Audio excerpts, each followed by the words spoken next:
सभी को नमस्कार। आज हम लोग फिजिक्स को क्लास 10th के फिजिक्स को आगे बढ़ाते हुए हम लोग दर्पण पढ़ेंगे। और दर्पण क्या होता है, दर्पण को अगर समझ लें तो दर्पण होता है वह जिसका एक चिकनी सतह होता है, एक चिकनी सतह तथा एक पालिशदार, ये पालिशदार सतह है। एक कोई पदार्थ है जिसका एक तरफ पालिशदार सतह है और एक तरफ चिकनी सतह या फिर चिकनी तल कह सकते हैं, जिस पर प्रकाश आपतित होने पर या फिर प्रकाश पड़ने पर उसका अधिकांश भाग उसी दिशा में परावर्तित कर देता है।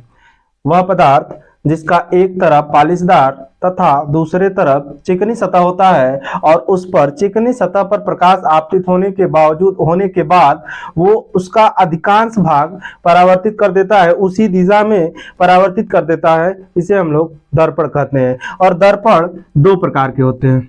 अगर दर्पण की बात करें तो इसमें दो वर्ड आता है, एक चिकनी सतह होता है, चिकनी सतह, और दूसरा पालिशदार, पालिश सतह होता है। और पालिश सतह ये कलई किया जाता है और ये चिकनी सतह एकदम, इस पर चिकनी सतह एक कांच का होता है और कांच के पीछे की तरफ जब हम लोग पालिश करते हैं तो यहाँ सतह पालिश करते हैं हम लोग, और दूसरे तरफ वैसे ही होता है, वो चिकनी सतह होता है। और एक तरफ चिकनी सतह, दूसरे तरफ पालिश सतह मिला करके ये तल जो प्रकाश का अधिकांश भाग परावर्तित कर दे, दर्पण कहलाता है। और दर्पण दो प्रकार के होते हैं, समतल दर्पण, समतल दर्पण और गोलीय दर्पण।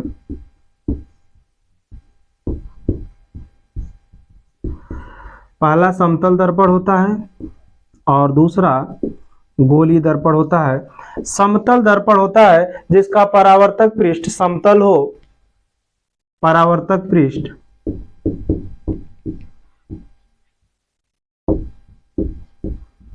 समतल,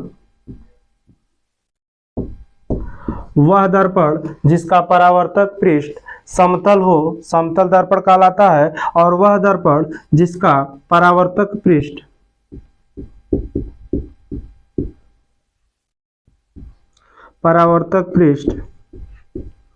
गोलीय हो, वो गोलीय दर्पण कहलाता है। दर्पण दो प्रकार के होते हैं, समतल दर्पण और गोलीय दर्पण।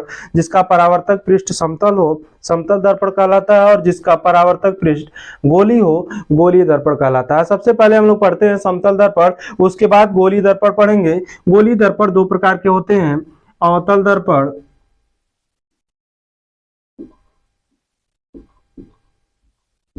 और दूसरा उत्तल दर्पण। पहले हम लोग समतल दर्पण पढ़ लेते हैं, उसके बाद गोलीय दर्पण में अवतल दर्पण और उत्तल दर्पण पढ़ेंगे। उसके बाद इसका प्रतिबिंब का निर्माण पढ़ेंगे कि किस तरह से, कहां से किरणें किस तरफ जाती हैं और प्रतिबिंब का निर्माण होता है। तो सबसे पहले पढ़ लेते हैं हम लोग समतल दर्पण।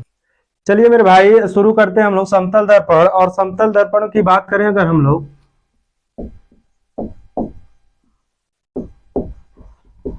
समतल दर्पण जिसका परावर्तक पृष्ठ समतल होता है, जैसे मान लीजिए ये समतल दर्पण है, समतल है, एकदम सीधा है और इसके एक तरफ पालिश सतह है, कलई लगा हुआ है, और ये इसका मुख्य अक्ष हम लोग कहते हैं।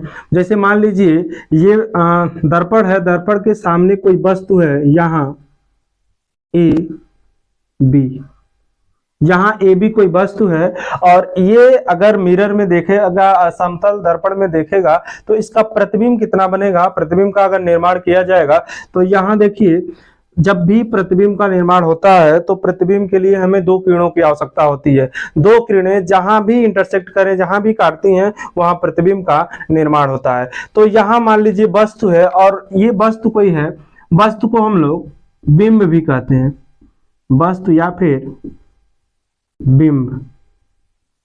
वस्तु तथा बिंब दोनों बराबर होता है। यहां से हमें दो किरणें भेजनी है। अब यहां से अगर एक सीधी रेखा में किरण आ जाए इससे समांतर, तो जितने कोण पर ये आ रही है उतना ही कोण पर ये वापस चली जाएगी, परावर्तन का नियम कहता है। और अगर इसे किसी भी कोण से भेजा जाए, जैसे मान लीजिए इस कोण पर भेजा जाए, तो जितने कोण पर ये प्रकाश की किरणें आपतित होंगी, यहां से किरणें आएंगी, जितने कोण पर ये आपतित होंगी उतना ही कोण पर ये परावर्तित भी हो जाएंगी इस तरह से। तो हमें लग रहा है कि ये किरणें, दो किरणें भेजे, एक ऊपर वाला और एक नीचे वाला, दोनों किरणें कहीं भी इंटरसेक्ट नहीं कर रही हैं। तो इसका मतलब यह है कि अगर वास्तव में इंटरसेक्ट नहीं कर रही है, काट नहीं रही है, तो हम लोग जबरदस्ती कटाएंगे, मिलाएंगे, और जब भी हम लोग मिलाते हैं, अपने से प्रयास करके मिलाते हैं, तो वो होता आभासी प्रतिबिंब। तो इस तरह से पीछे अगर ऐसा लग रहा है कि ये जो किरणें जा रही हैं वो कहीं यहां से होकर के आ रही हैं, इधर से, और ये वाली किरणें जो वापस चली जा रही हैं, ऐसा महसूस होगा कि ये कहीं इधर से आ रही हैं। तो यहां ऐसा महसूस हो रहा है कि ये किरणें यहां कट कर रही हैं, और जहां कट करेंगी वहीं उसका प्रतिबिंब बनेगा A dash B dash. A B वस्तु है, वस्तु या बिंब कहेंगे, और इसका प्रतिबिंब बन रहा है ए डैश बी डैश, यानी इसको कहेंगे प्रतिबिंब। ये प्रतिबिंब है, और हम देख पा रहे हैं कि जितना बड़ा बिंब है, वस्तु है, उतना ही बड़ा प्रतिबिंब है। इसका मतलब दोनों का हाइट, दोनों का हाइट बराबर है। और यहां से मान लीजिए ये x दूरी पर है, या फिर वस्तु का जो दूरी है वो u कहते हैं हम लोग, u दूरी पर है, तो इसका प्रतिबिंब, प्रतिबिंब की दूरी v है। तो दोनों का, इन दोनों के, ये ध्रुव है, ध्रुव से जितना दूरी पर वस्तु है उतना ही दूरी पर इसका प्रतिबिंब भी बनता है। और यहाँ u जो होगा वो v के बराबर मिल रहा है, और ये है प्रतिबिंब, प्रतिबिंब की दूरी, और ये वस्तु की, ये वस्तु की दूरी है और ये प्रतिबिंब की दूरी है। और कहाँ से दूरी ली जा रही है, तो दूरी हमेशा ध्रुव से मापी जाती है, ध्रुव से प्रतिबिंब की दूरी मापी जा रही है। ये v है और ये u है, दोनों आपस में बराबर है। तो ये हम लोग कहेंगे कि ये जो दर्पण है वो प्रॉपर्टी होता है समतल दर्पण। ये समतल दर्पण है। पहला कंडीशन ये होगा कि दोनों की लंबाई, या फिर दोनों का लंबाई, हाइट जो होगा वो बराबर होगा, और दोनों जितना दूरी पर हैं, ध्रुव से जितना दूरी पर वस्तु होगा उतना ही दूरी पर प्रतिबिंब भी होगा। अगर क्वेश्चन दे दिया जाए कहीं कि मान लीजिए एक समतल दर्पण है, समतल दर्पण के सामने 20 सेंटीमीटर की दूरी पर कोई वस्तु रखा गया है, तो इस वस्तु का प्रतिबिंब कितनी दूरी पर बनेगा। ये बिंब है, वस्तु है, वस्तु का प्रतिबिंब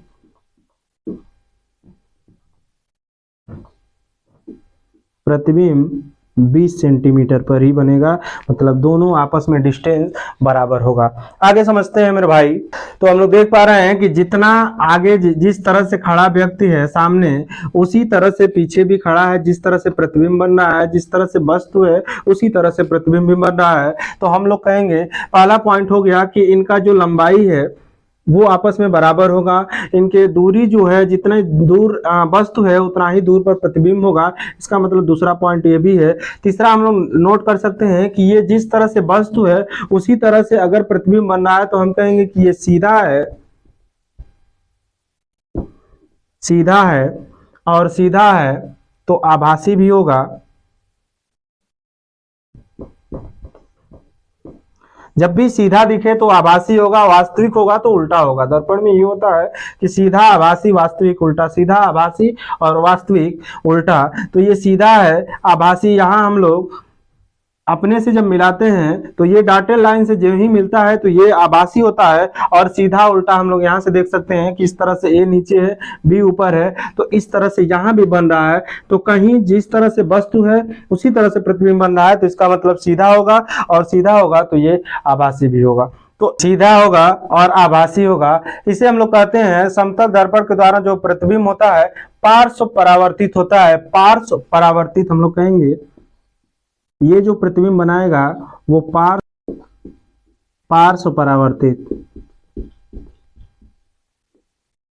ये पार्श्व परावर्तित होता है। मतलब ये है कि जिस तरह से ये है, जैसे ये इधर इसका दाहिना हाथ है और इधर इसका बायां हाथ है, तो ये बायां हाथ इधर दिखेगा और ये दाहिना हाथ इधर दिखेगा। बाकी ये जो हाइट है वही रहेगा, बस ये पार्श्व परावर्तित अगर ऐसे है तो ये ऐसे दिखने लगेगा, पार्श्व परावर्तित होता है। तो ये होता है समतल दर्पण। आगे हम लोग शुरू कर रहे हैं गोलीय दर्पण क्या होता है। गोलीय दर्पण पढ़ेंगे हम लोग। अब हम लोग पढ़ते हैं गोलीय दर्पण।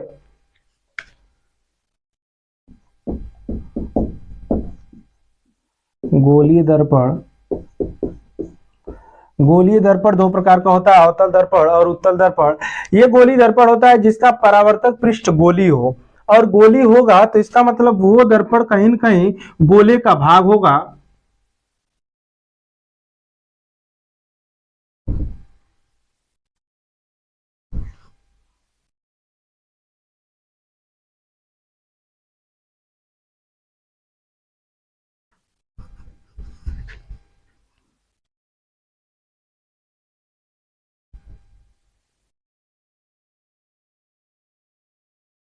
परावर्तक पृष्ठ गोलीय और ये कहीं न कहीं गोले का भाग होता है, और गोले के भाग में परावर्तक पृष्ठ अगर बनाना है तो इस तरह से, ये मान लीजिए बाहर पालिश सतह है,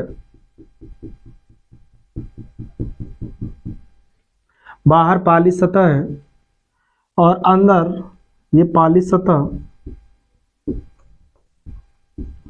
और ये अंदर परावर्तक पृष्ठ, ये चिकनी सतह होता है, ये चिकनी सतह होता है, अंदर वाला चिकनी सतह होता है।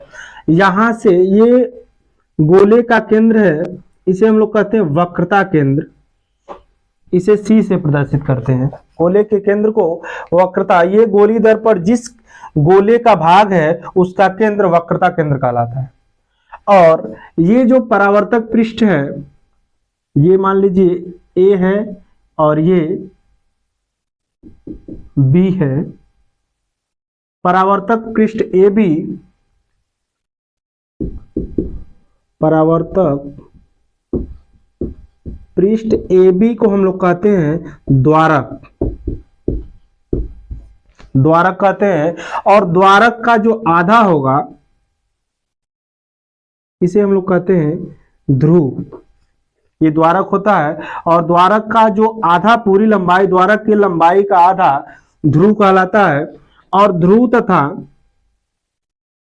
वक्रता केंद्र के मिलाने वाली रेखा की लंबाई वक्रता त्रिज्या कहलाती है। ये आर वक्रता त्रिज्या है, वक्रता त्रिज्या कहलाती है। और यहां से ये गोले का भाग है। अब हम लोग देखते हैं कि गोलीय दर्पण दो प्रकार के होते हैं। पहला अवतल दर्पण,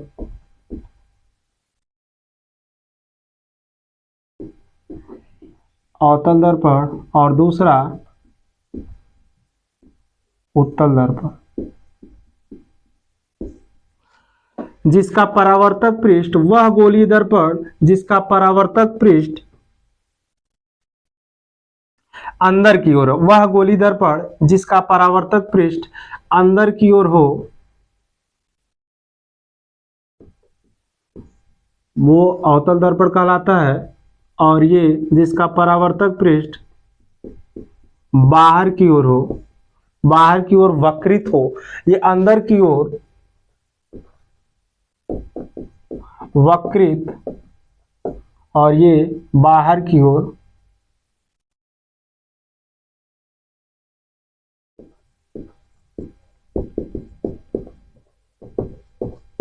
बाहर की ओर वक्रित हो, उत्तल दर्पण कहलाता है। यहां देख रहे हैं कि जो परावर्तक पृष्ठ है वो अंदर की ओर वक्रित है, इसलिए हम कहेंगे कि यह अवतल दर्पण है।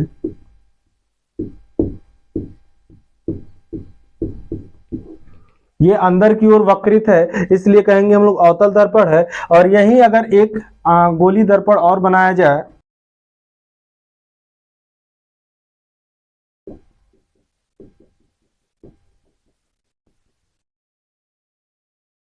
ये परावर्तक पृष्ठ और ये अंदर की ओर पॉलिश सतह, तो इसे हम लोग कहेंगे उत्तल दर्पण।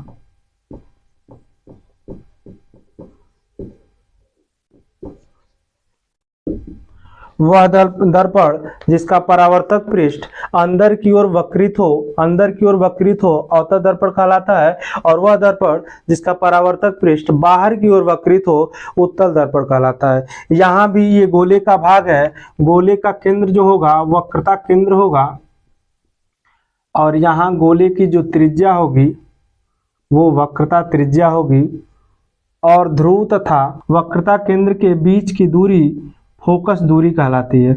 ध्रुव तथा, ये ध्रुव है, ध्रुव तथा वक्रता केंद्र के बीच की जो दूरी होगी वो फोकस दूरी कहलाती है। इसे हम लोग एफ से प्रदर्शित करते हैं। यहाँ लिख सकते हैं r is equal to 2f, और r वक्रता त्रिज्या है, वक्रता त्रिज्या, और f फोकस दूरी, और सारी की सारी दूरियां ध्रुव से मापी जाती है। यहाँ फोकस दूरी को एक बार और डिफाइन कर सकते हैं इस तरह से कि अगर इसके ये मुख्य अक्ष है, मुख्य अक्ष के समांतर आने वाली प्रकाश की किरणें टकराने के पश्चात परावर्तित होकर के जिस बिंदु से होकर के जाती हैं उसे भी हम लोग कहते हैं फोकस। फोकस वो भी होता है कि मुख्य अक्ष के समांतर जो भी किरणें आएंगी परावर्तन के पश्चात फोकस से जिस बिंदु से होकर के जाएंगे उस बिंदु को हम लोग कहेंगे फोकस। और या फिर इस तरह से भी कह सकते हैं कि ध्रुव तथा वक्रता केंद्र को मिलाने वाली रेखा का मध्य बिंदु फोकस कहलाता है, मुख्य फोकस कहलाता है, इस तरह से भी कर सकते हैं। और ये प्रॉपर्टी याद रखेंगे, मुख्य अक्ष के समांतर किरणें जो भी आएंगी फोकस से होकर के जाएंगी या फिर जाती हुई प्रतीत होंगी। यहाँ अवतल दर्पण होगा तो चली जाएंगी, और उत्तल दर्पण होगा तो जाती हुई प्रतीत होंगी। और अगर इसको परावर्तक पृष्ठ इस साइड बनाए इस तरह से, क्योंकि वस्तु को हमेशा लेफ्ट साइड में रखना है, तो ये मुख्य अक्ष इसका हो जाएगा, और यहाँ से जो भी प्रकाश की किरणें ऐसे समांतर आएंगी ऐसे तो परावर्तित होकर के इधर चली जाएंगी, लेकिन अगर हम लोग अपने से मिलाएं तो ऐसा महसूस होगा कि ये कहीं न कहीं इसको पीछे मिलाएं तो यहाँ से होकर के जाएंगे, और ये जो होगा ये बिंदु मुख्य अक्ष पर जहाँ कट करेगा वही इसका फोकस कहलाएगा, और ये इसका वक्रता त्रिज्या होगा r, और ये इसका फोकस दूरी होगा। तो इस तरह से कौन सी किरणें किस तरह से आ रही हैं और कहाँ वस्तु को रखा जाएगा, किस तरह से प्रतिबिंब बनेगा, उसका कुछ महत्वपूर्ण हम लोग आरेख खींचते हैं और उस किरण को समझते हैं कि उसका प्रतिबिंब कितना बड़ा बनेगा, वास्तविक बनेगा, उल्टा बनेगा, आभासी बनेगा, किस तरह से कहाँ बनेगा, कितना बड़ा होगा, कितना छोटा होगा। तो ये सारी किरणों को हम लोग समझते हैं आगे। अब ये हम लोग अवतल दर्पण द्वारा प्रतिबिंब का निर्माण पढ़ रहे हैं, तो इसमें हम लोग 2-3 कंडीशन लिए हैं, और यहाँ देख रहे हैं कि वस्तु कहाँ है। सबसे पहला पॉइंट है अनंत पर, और दूसरा C तथा अनंत के बीच, और तीसरा C पर। यानी कि जब हम लोग वस्तु को अनंत पर लेंगे तो देखेंगे कि उसकी कैटेगरी क्या होगी, प्रतिबिंब कैसा बनेगा, कहाँ बनेगा और किस तरह से बनेगा। तो अगर हम लोग C तथा उसको जैसे वस्तु अनंत पर लिए हैं, अनंत को लेकर के आएंगे थोड़ा बीच में, अनंत से थोड़ा सा पहले C के बीच में, C तथा अनंत के बीच में लेकर के आएंगे, और फिर अगला वस्तु लेकर के आएंगे C पर, C के बाद हम लोग F पर लेकर के आएंगे, F तथा C के बीच में लेकर के आएंगे, फिर F पर लेकर के आएंगे, F तथा P के बीच में लेकर के आएंगे। इस तरह से हम लोग प्रतिबिंब का निर्माण करेंगे। तो सबसे पहले 3 समझ लेते हैं, फिर अगले टर्म में 3 समझ लेंगे। तो यहाँ हम लोग अनंत से जो भी किरणें, यहाँ इनफाइनाइट पर, अनंत पर जो भी किरणें हैं, प्रकाश की किरणें यहाँ मान लीजिए इस तरह से आ रही हैं, ये फर्स्ट किरण है, और सेकंड किरण अगर यहाँ से नीचे से भेजें तो ऐसे इस तरह से भेज सकते हैं। इसके वक्रता केंद्र से भी भेज सकते हैं, कोई दिक्कत नहीं है। 2 किरणों को भेजना होता है और प्रतिबिंब का निर्माण होगा। तो हम लोग जानते हैं कि जो समांतर किरणें आती हैं वो परावर्तन के पश्चात फोकस से होकर के जाती है। यहां मान लीजिए फोकस है और ये किरणें फोकस से होकर के जाएंगे, और ये किरणों को भेजे हम लोग तो यहाँ जो भी परावर्तित समांतर आने वाली प्रकाश की किरणें परावर्तन के पश्चात फोकस से होकर के ये भी चली जाएंगी इस तरह से।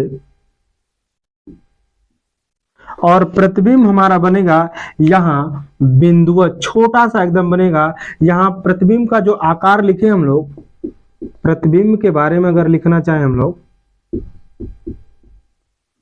प्रतिबिंब कैसा बनेगा, इसका जो आकार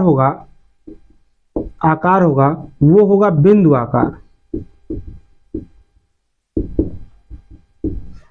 और ये सामने बन रहा है, आभासी नहीं बन रहा है, बिंब आकार का है। और ये आगे बन रहा है तो ये सीधा भी होगा। यहां देख रहे हैं ये किरणें, जो ऊपर की किरणें आ रही थी वो नीचे जा रही हैं, और जो नीचे से किरणें आ रही हैं वो ऊपर की ओर जा रही हैं। इसका मतलब परावर्तित हो जा रही हैं। परावर्तित होने के बाद ये पलट जा रही हैं। इसका मतलब जो प्रतिबिंब बनेगा वो प्रतिबिंब उल्टा होगा। और अगर उल्टा होगा तो ये वास्तविक होना निश्चित है, ये वास्तविक भी होगा, क्योंकि वास्तविक तथा उल्टा होता है। तो प्रतिबिंब का जो स्थिति होगा वो वास्तविक तथा उल्टा होगा। ये इसकी स्थिति है, ये प्रकृति कह सकते हैं हम लोग, ये इसकी प्रकृति है। प्रकृति कैसा होगा कि वास्तविक तथा उल्टा होगा। और ये इसका आकार जो होगा वो बिंदु आकार का होगा, एकदम छोटा सा होगा, बिंदु आकार का और वास्तविक तथा उल्टा। और एक चीज कह सकते हैं कि ये स्थित कहाँ है, ये स्थित है यफ पर, यफ पर कह सकते हैं। और आगे अगर बात करें हम लोग, जैसे मान लीजिए यहाँ इनफाइनाइट है और यहाँ सी तथा इनफाइनाइट के बीच में जब वस्तु है, तो मान लीजिए यहाँ कोई वस्तु है, इसे हम लोग कह सकते हैं ए और इसे कह सकते हैं हम लोग बी। ए भी कोई वस्तु है और यहाँ से प्रकाश की किरणें आएंगी, तो इसके समांतर जो किरणें आएंगी किस बिंदु से होकर के जाएंगी, फोकस से होकर के जाएंगे। और अगर हम लोग वही फोकस से प्रकाश की किरणों को भेजें तो हम कहेंगे कि उसका उल्टा सही है, कि जैसे मान लीजिए समांतर किरणें आ रही थी तो फोकस से होकर के जा रही है, तो अगर उसी को अगर फोकस से भेजा जाएगा प्रकाश की किरणों को, तो परावर्तन के पश्चात कहां से होकर के जाएंगी, तो हम कहेंगे कि समांतर चले जाएंगे। तो यहां फोकस है, फोकस से आने वाली प्रकाश की किरणें परावर्तन के पश्चात मुख्य अक्ष के समांतर चली जाएंगी। तो यहां से ऐसी किरणें आ रही हैं और यहां चली जा रही हैं, तो इंटरसेक्ट मेरे भाई कहां कर रही हैं, यहां कर रही हैं। तो हम कहेंगे अगर यहां कर रही हैं तो यहां इसका क्या बनेगा, प्रतिबिंब बनेगा। तो प्रतिबिंब कैसा बन रहा है, ए जहां है वहीं रहेगा, ठीक है रहने दो। और बी कहां है, अगर ये ऊपर की ओर है तो यहाँ हाइट देख रहे हैं नीचे की ओर है, तो बी नीचे की ओर बन जाएगा। तो ए बी प्रतिबिंब बनेगा। यहाँ ए बी बराबर हो जा रहा है तो हम कहेंगे प्रतिबिंब है, तो डैश लगा दीजिए, ठीक है डैश हो गया। ए बी ये वस्तु होगा। बात करें ए बी की, तो ए बी बराबर हो जाएगा वस्तु, और ए डैश बी डैश बराबर क्या हो जाएगा, प्रतिबिंब, प्रतिबिंब हो जाएगा। तो इस तरह से हम देख रहे हैं कि इतना बड़ा वस्तु है और कितना छोटा सा प्रतिबिंब इसका बन रहा है। वस्तु बड़ा है, प्रतिबिंब छोटा है। तो ये पहले सबसे पहले स्थिति देख लें कि ये कहाँ स्थित है, प्रतिबिंब स्थित कहाँ है। तो हम कहेंगे मेरे भाई कि सी तथा एफ के बीच में है। यहाँ देख रहे हैं वक्रता केंद्र और यहाँ फोकस, इन दोनों के कहीं न कहीं बीच में है। हम माप करके तो बैठे नहीं है, तो यहाँ कह सकते हैं हम लोग कि एफ तथा सी के बीच में है।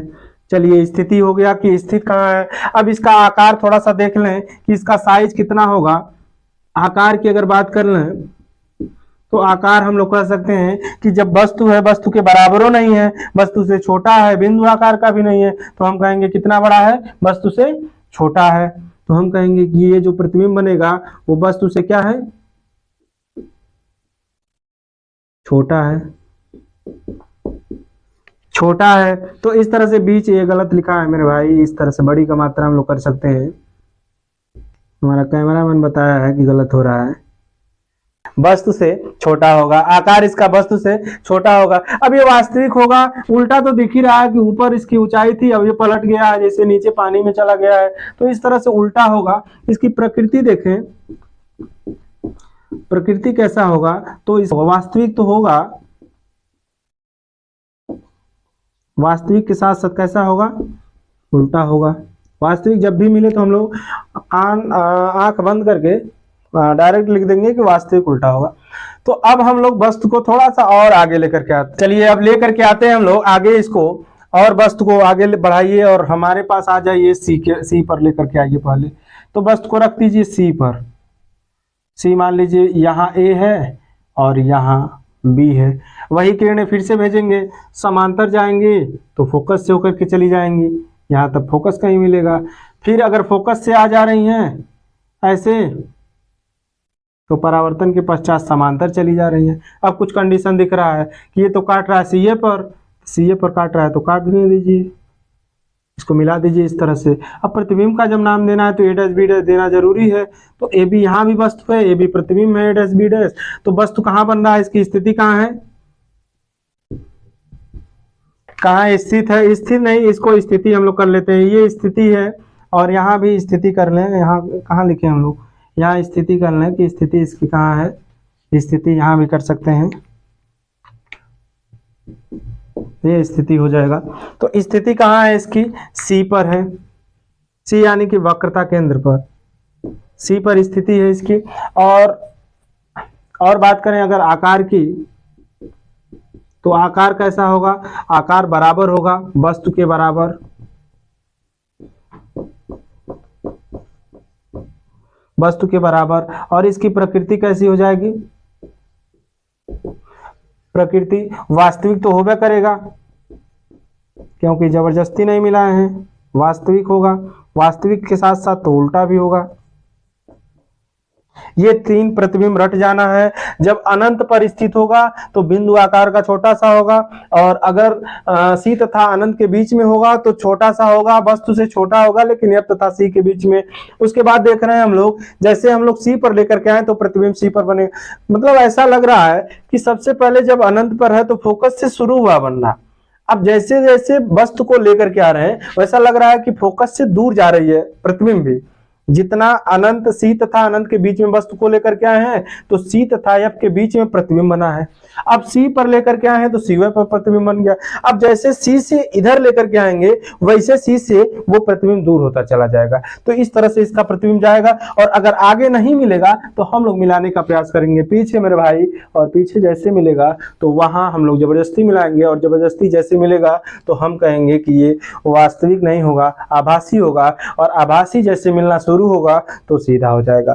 तो हम लोग वास्तविक है तो उल्टा कहेंगे, और जैसे आभासी होगा तो उस तरह से हम लोग सीधा कहेंगे। तो ये तीन प्रतिबिंब का निर्माण, वीडियो लंबा हो जाएगा इसलिए हम लोग आज यहीं रोकते हैं, और आगे जो भी प्रतिबिंब बनेगा सी के अंदर जैसे लेकर के जाएंगे तो वो अगली क्लास में देखेंगे।